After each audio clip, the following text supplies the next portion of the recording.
Classificação indicativa. Livre para todos os públicos.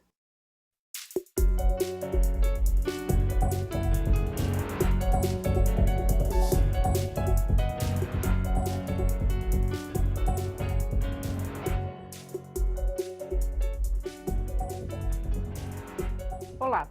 O governo quer reduzir o déficit da Previdência e propõe mais rigor para aposentadorias. A ideia é aumentar o tempo mínimo de contribuição de 15 para 20 anos e fixar a idade mínima em 62 anos para mulheres e 65 anos para homens. A reforma da Previdência, apresentada pelo presidente Jair Bolsonaro, também reduz o valor do BPC, benefício de prestação continuada, para quem tem menos de 70 anos, e muda as regras da aposentadoria rural. O governo afirma que sem o ajuste as contas não vão fechar, mas quem é contra a reforma argumenta que a economia não pode ser feita em detrimento do caráter social do sistema previdenciário. Como conciliar as diferentes visões na Câmara? Vamos discutir o tema com os deputados Alexis Fontaine, do Novo de São Paulo, e Marcelo Nilo, do PSB da Bahia. Eu sou Daniela André e este é o Câmara Debate, programa da rádio e da TV Câmara. Deputados, bem-vindos ao Câmara Debate. Deputado Alexis, eu vou começar perguntando ao senhor, o Partido Novo está favorável à reforma nos moldes em que o governo mandou para o Congresso? Sim, é um partido que já vem discutindo isso há um bom tempo. Nós fechamos a questão recentemente até com a vinda do João Moedo, presidente do Partido Novo, que teve uma reunião com o Jair Bolsonaro. Presidente. 3 pontos têm sido muito criticados, deputado, que é a redução do BPC para quem ainda não atingiu 70 anos, a retirada da Constituição da maior parte das regras, o que se argumenta que pode gerar insegurança jurídica, e aumento de contribuição para a aposentadoria rural. O senhor acha que esses pontos é possível negociar?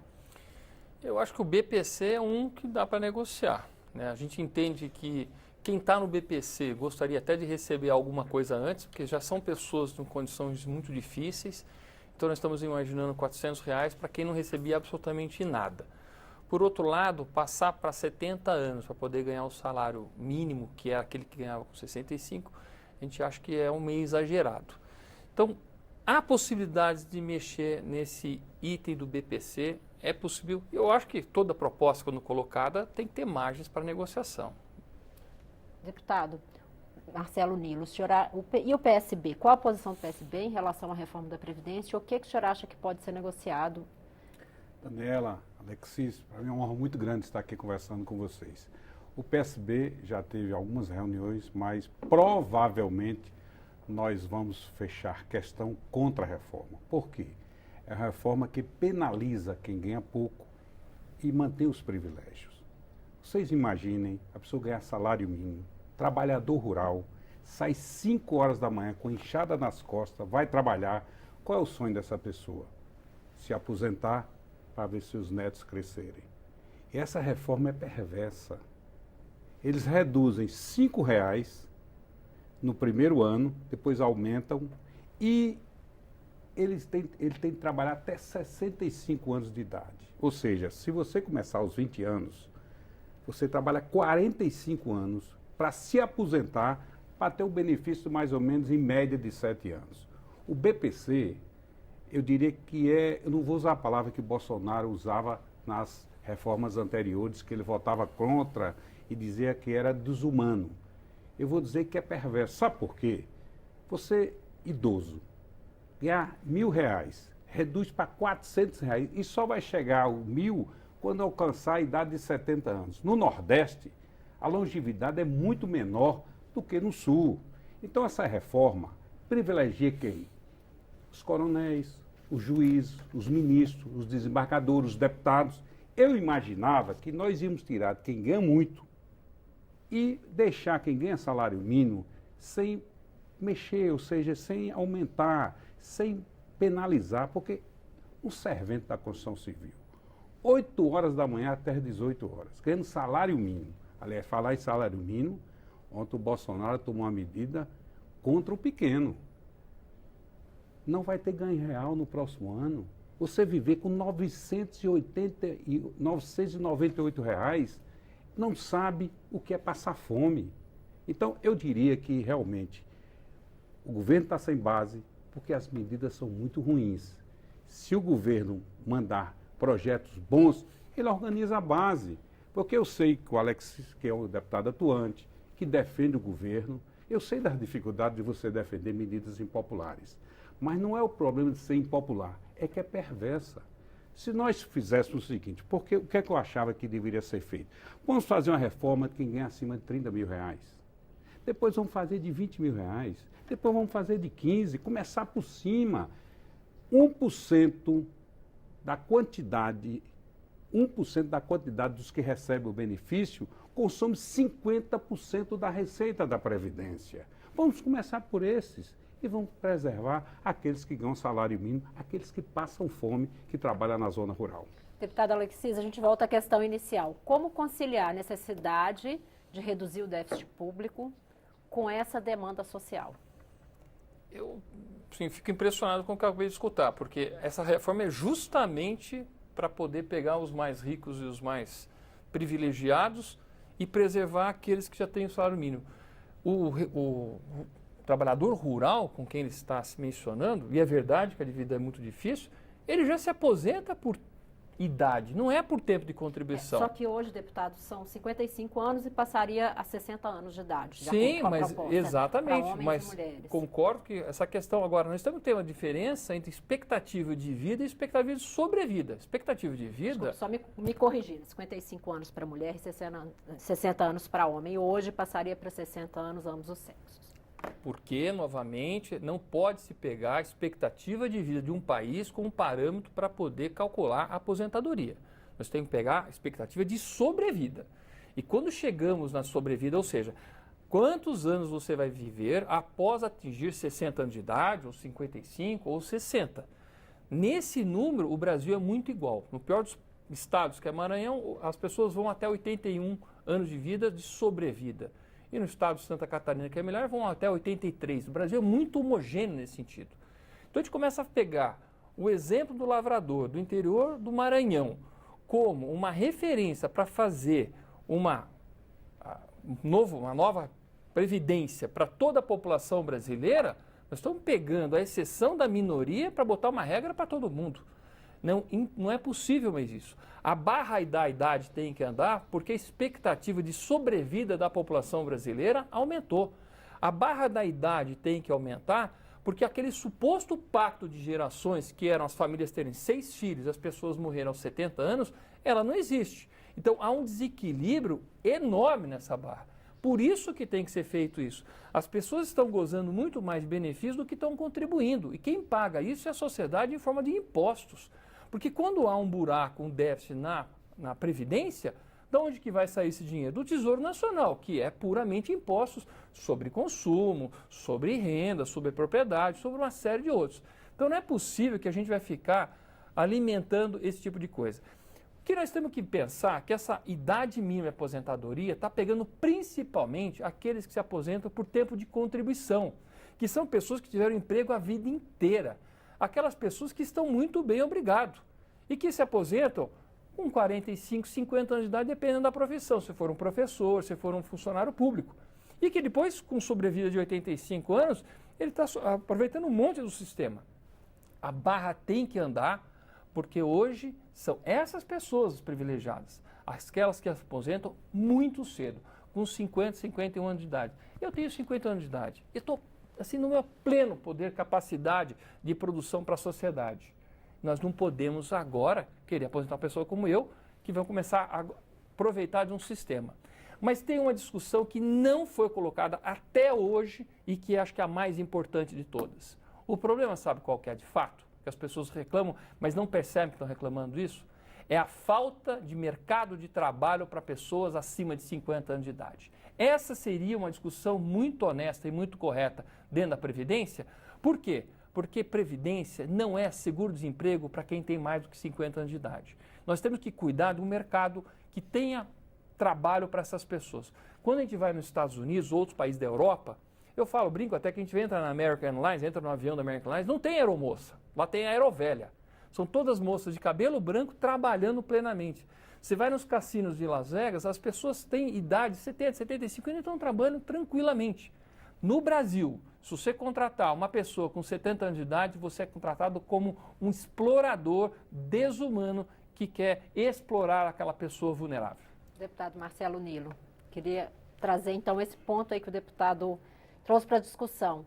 A empregabilidade dessas pessoas maiores de 50 anos. Mas antes vamos colocar as coisas com muita clareza. Ele citou ele como exemplo. Talvez ele não saiba o que é trabalhar na roça com enxada. Porque nós aqui estamos no ar-condicionado. Nós trabalhamos no ar-condicionado. Então, a vida hoje, a pessoa, vamos supor, um trabalhador rural, um servente da construção civil, começa aos 18 anos. Ele vai até os 65, ou seja, 47 anos para contribuir, trabalhar, e vai se aposentar aos 65 anos, em média no Nordeste, é de 7 anos, ou seja, vai contribuir, em tese, 47 anos para ter o benefício de 7 anos. O idoso receber R$1.000, R$1.000, eles baixam para 400 e só vai receber 7.000 quando chegar aos 70 anos. E ele, em tese, a média vai para 72 anos, ou seja, vai receber R$1.000 por 2 anos.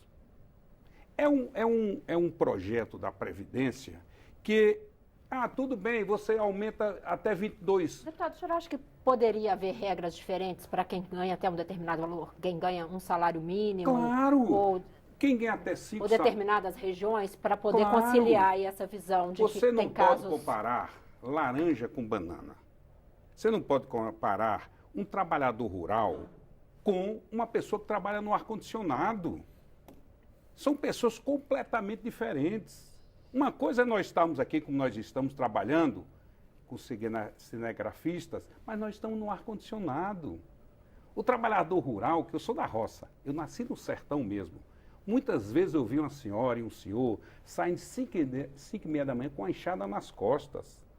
Trabalha no sol. O máximo que o chefe coloca, o fazendeiro coloca, o empresário coloca é um chapéu na cabeça. Essa mulher, quando chega em casa, chega cansada. Aí vai ter que trabalhar 47 anos para receber uma aposentadoria de um salário mínimo por média 7 anos. Então, o que me preocupa é a penalidade que estão fazendo com aqueles que ganham pouco. É o estilo do governo Bolsonaro. Agora vimos aí, como eu falei anteriormente, o salário mínimo não terá ganho real. Então, eu diria a você o seguinte, quer fazer uma reforma para contar com o apoio da população? Vamos pegar quem ganha acima de R$30.000. Você imagina um coronel. Tem no plano de cargo de salário dos militares, um plano na Previdência dos militares, um plano de cargo de salário dos militares. Vão aumentar o salário dos coronéis, dos majores, dos capitães. Está reduzindo R$5, porque baixa de 8 para 7,5, mas depois sobe para 8,5, depois sobe para 9, depois sobe para 9,5. É uma desumanidade o que estão fazendo com o pequeno trabalhador. Eu sei que eles têm uns discursos, vai falir o país. Vai falir o país? Não.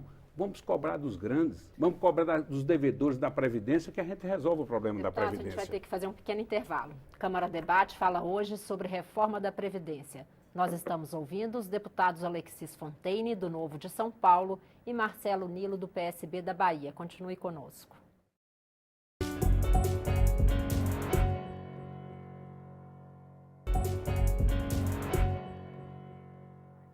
Câmara Debate está de volta. O tema de hoje é reforma da Previdência. Os convidados são os deputados Alexis Fontaine, do Partido Novo de São Paulo, e Marcelo Nilo, do PSB da Bahia.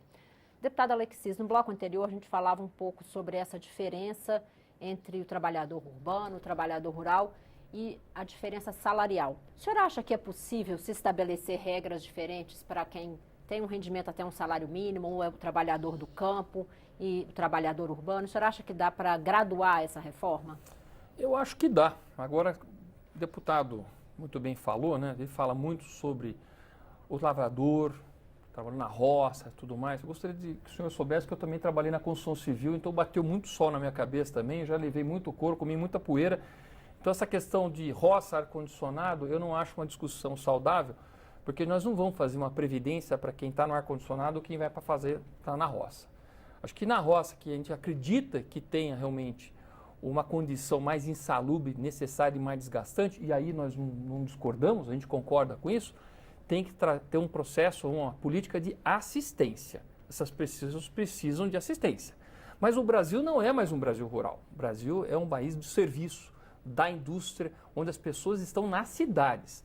São um país urbano. Portanto, nós temos que sempre olhar, quando vai falar de previdência, em falar na maior parte da população brasileira. De novo, nós não podemos pegar uma exceção de uma pessoa da regra que vive numa condição miserável, difícil, e usar ele como referência para criar uma regra para o Brasil todo. Mas o senhor Pra acha ele, vamos que dar essa assistência. exceção pode estar prevista? Assistência. Vamos dar assistência. Essas pessoas precisam ser amparadas, não podem ser esquecidas, elas são brasileiras, fazem parte da população, mas vamos trabalhar de forma diferenciada e não como uma regra em geral. Também o deputado Nobre falou sobre os militares, que há uma discussão sobre isso, mas o plano de carreira deles ficou para trás. E por que ficou para trás? Porque durante os anos de governo Lula e Dilma, que haviam ojeriza aos militares, eles foram ficando para trás e estava muito desequilibrado em relação às carreiras do judiciário e até do próprio executivo. Por isso, vamos fazer reforma para eles também? Vamos mexer nas aposentadorias deles também? Tudo bem, mas primeiro vamos atualizar a condição deles para eles poderem estar em condições de conversa com as outras carreiras. Foi isso que aconteceu. É um momento ruim? É ruim, porque tira lá, dá cá não é uma boa ideia, mas infelizmente, já que nós vamos fazer essa discussão da Previdência em todos os setores, precisamos também fazer justiça com a carreira dos militares. Deputado Marcelo Nilo. Primeiro, eu parabenizo Vossa Excelência pela coragem e pela... A coragem, desculpe esse termo, de, num momento difícil como esse, que estão penalizando quem ganha um salário mínimo, o deputado teve a grandeza e a coragem de defender o aumento dos militares. Eu diria que foi a primeira vez que eu vi um parlamentar aqui ter essa grandeza, que muitos defendem, mas não colocam de público. Porque, imaginemos nós, morre um coronel, a pensão vai para a viúva. Morre a viúva, a pensão vai para os filhos. Os filhos não casam para não perder a pensão. Isso para os militares que estavam na ativa até 2003. Não, hoje não tem, continua ainda. Eles continuam, casam, moram juntos, mas não casam para não perder a pensão. Os militares são iguais aos civis. Têm os mesmos direitos, os mesmos deveres como brasileiro. Deputado, nós não podemos comparar uma pessoa que mora na zona urbana e que mora na zona rural. O Nordeste hoje, a zona rural, é muito populosa. Então, o que me preocupa não é com o deputado, não é com o desembargador, não é com o juiz, não é com o ministro, que esse tem bons salários. O que me preocupa é quem ganha um salário mínimo. Deputado, mas essa alternativa que o deputado apresentou, de se criar um sistema de assistência para esse trabalhador rural, o senhor acha que assistência é esmola. Assistência é esmola. Eu sou contra a assistência. Vamos dar dignidade à pessoa que trabalha. Você acha que é fácil? Eu já vi a pessoa recebendo o Bolsa Família. A pessoa recebe porque precisa. O Bolsa Família não é esmola. O Bolsa Família é um programa que está dando certo. E parabenizo o presidente Bolsonaro por ter dado o 13º salário. Agora, assistencialismo, que eu diria, aí sim, você, ao invés de dar uma boa aposentadoria, a pessoa que trabalhou, para você dar um assistencialismo, não é justo. Bolsa Família, na minha opinião, é um direito para a pessoa não passar fome. Depois do Bolsa Família, dificilmente nas capitais você vê aquelas pessoas debaixo da ponte passando fome, passando frio. Existe ainda mais pouco, porque o Bolsa Família é um sucesso. Agora, o que me preocupa muito, Daniela e meu querido deputado, é o estilo de governo de Bolsonaro. Ou seja, ele vai em cima de quem ganha pouco e privilegia quem ganha muito. Um ministro hoje, tem juiz aí que tem 70 mil reais, companheiro. Esse que devia ter uma taxação de 30%, 40%. O deputado tem um salário líquido de 23 mil reais, certo? Devia ser taxado. Agora, o que me preocupa é a minha empregada doméstica. É o trabalhador da zona rural, é o vaqueiro. É o servente da construção civil. Eu sou engenheiro civil por formação. Eu vejo quanto o servente trabalha Nós somos heterogêneos, deputado. São Paulo é um país diferente do Nordeste. São Paulo, por exemplo, tem 30%, 40%, sei lá, de nordestinos, porque lá nós não temos emprego. Lá a gente vê a fome, a gente vê a sede. Um professor primário dá aula até os 65 anos, não tem o mesmo reflexo. Nós, quando passamos dos 60, eu tenho 63 anos, me ensino, inclusive, jovem, turbinado, certo? Mas eu sei que a pessoa, depois que passa de 60, não tem o mesmo reflexo. Aquela pessoa vai dar aula na escola durante 40 anos. No caso dos professores, seria 60 anos, né, deputado? Não, as mulheres, os homens, 63, e um professor aos 63 dando aula, depois de 40 e tantos anos de lecionando. Poxa, sabe o que eu defendo? Por que o governo Bolsonaro está descendo a ladeira? Por que o governo Bolsonaro está perdendo aqui todas as votações, como perdeu recentemente na Comissão de Constituição e Justiça? Porque os projetos são ruins. Ele é muito mal articulado politicamente, não existe base no governo, certo? E os projetos são ruins. Eu diria o seguinte, tem 100 dias do governo Bolsonaro. Eu pergunto ao meu querido amigo Alex, diga um ato, um projeto de defesa do crescimento econômico, de defesa do mais carente. Eu não vi até agora um projeto do governo Bolsonaro voltado para o crescimento. Eu só vejo ele brigando com Daniela Merkel, com Caetano Veloso, indo para o cinema terça-feira de manhã, brigando lá em Israel com os palestinos, o filho dizendo que o Hamas deve se detone, que explodam. Eu vejo um governo muito, como é que se diz, ao invés de estar preocupado com a vida do cidadão, ele está polemizando. Quem polemiza é o deputado, o gestor tem de gerir e tem de administrar. Deputado Alexis, falando um pouco desse clima político, como é que o senhor vê o clima na Câmara para a votação da reforma da Previdência? Primeiro, eu gostaria que o deputado se mantivesse na discussão da Previdência, não ficar falando do governo Bolsonaro, porque isso não é a pauta dessa entrevista. Segunda, o clima, eu acho que é de urgência porque as pessoas, o Brasil vai quebrar. Existe um iceberg na frente do Brasil, o Brasil é um Titanic, a bombordo do pessoal da esquerda, a estibordo do pessoal da direita. Negar o iceberg que nós vamos colidir é desonestidade e deixar bater é irresponsabilidade. A reforma vai passar de uma forma planejada, negociada com a esquerda e com a direita, ou nós vamos bater, vai afundar e muita gente vai sofrer. Vai acontecer de qualquer forma. Então vamos ser responsáveis e abrir uma discussão e começar a apresentar alternativas. Por quê? De novo, o teu trabalhador rural, ele nunca se aposentou, nunca vai se aposentar por tempo de contribuição. Ele vai se aposentar por idade. E já é 65 anos. Ele já se aposenta por idade, 65 anos, ganhando um salário mínimo. E, portanto, essa reforma não é para essas pessoas simples. Para quem que é essa reforma? É para aquelas pessoas que se aposentam aos 55 anos de idade, por tempo de contribuição, que trabalharam a vida inteira, que trabalham no ar-condicionado, que ganham muito bem, obrigado, e que agora, obrigatoriamente, tem teto de 5.800 para todos os regimes e vai ter que ter uma idade mínima de aposentadoria de 65 ou de 62 anos. Essa reforma, ela pega na veia quem é do ar-condicionado, o urbano e que está se aposentando muito cedo. Eu não consigo enxergar essa discussão, como é que a gente fica enfiando, usando o vitimismo, aquela pessoa que está numa situação difícil, mas que já está reformada. Essa reforma não atinge em nada a vida dessas pessoas. No caso do trabalhador rural, sim, né, deputado? Do rural existe um movimento, mas do rural houve um exagero, porque haviam 9 milhões de pessoas aposentadas no regime rural, sendo que no campo só tem 6,7 milhões. Cadê o resto dessa turma aí? Foi uma facilitação enorme para poder se aposentar, bastava ir lá no sindicato e pegar lá um atestado e conseguir se aposentar. Isso havia uma fraude enorme, que agora inclusive está sendo reformado por uma MP para justamente fazer um rigor maior e pegar. O rural tinha um déficit de 110 bilhões de reais.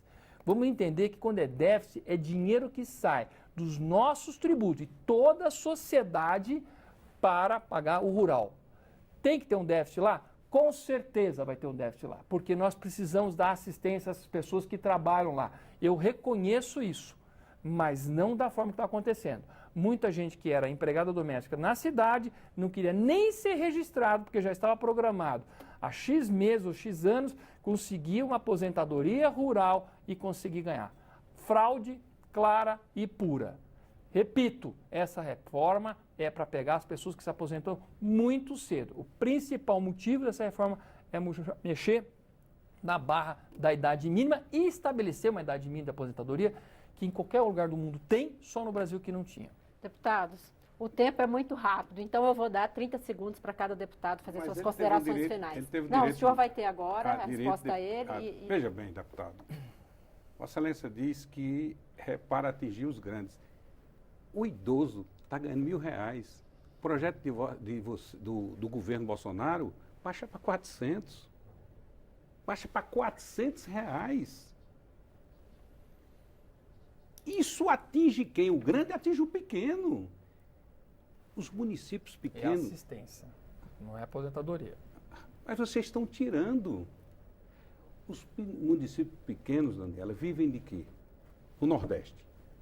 O Bolsa Família, o Fundo de Participação dos Municípios, a aposentadoria rural, o antigo Fundo Rural, hoje é aposentadoria. E quando chove, quando São Pedro é generoso conosco, eles vão para a roça plantar o milho e plantar o feijão.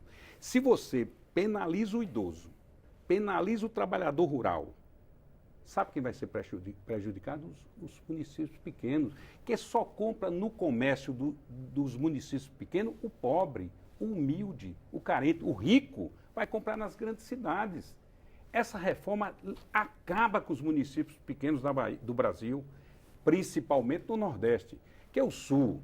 O Sul é diferente do Nordeste. No Nordeste, a pessoa vive praticamente olhando para o céu 5 horas da tarde para saber se vem chuva.